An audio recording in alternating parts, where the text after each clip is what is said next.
Bank appraisals. When you buy a home and you're going to be putting a mortgage on it, the bank is going to ask you to do an appraisal. Now, the bank's appraisal is going to be probably one of the conditions from the bank in order to provide with funding. The appraisal is actually going to be one of the most important things that you're going to be doing when you buy a home. Now, why does the bank want to do an appraisal? Bank just want to make sure that the price you promise to pay to the seller is actually in line with market value.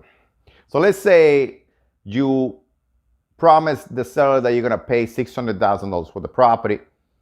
If the appraisal comes in a little lower, let's say $575,000, the bank is going to be providing you with funding based on $575,000. So you will need to come out with that difference before closing.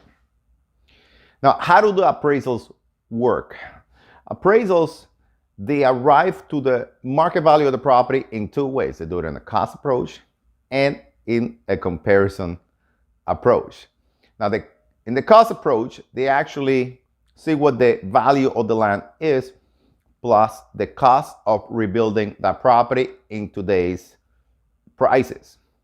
With the comparison approach, the appraisals are going to be looking at recently sold comparable properties that have sold in your neighborhood similar to your home. Now, in order for me to make sure that you don't have any issues with the appraisal, what I normally do, I like to make sure that I have enough comparables for the bank to work with. But let's say we don't have any sold comparables in the last 3 months near the property that you're buying.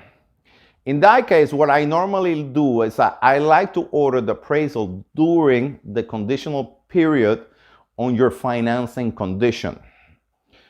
But let's say the appraisal comes in lower what we actually promised to pay the seller. In that case, we got about two options. We can ask the seller to reduce the price to the appraised value, or you can actually back out of the deal. Now, the reality is that there are two people going to be determining the value of your property. One's going to be the buyer, and the other one's going to be the bank if the bank wants to put a mortgage on it.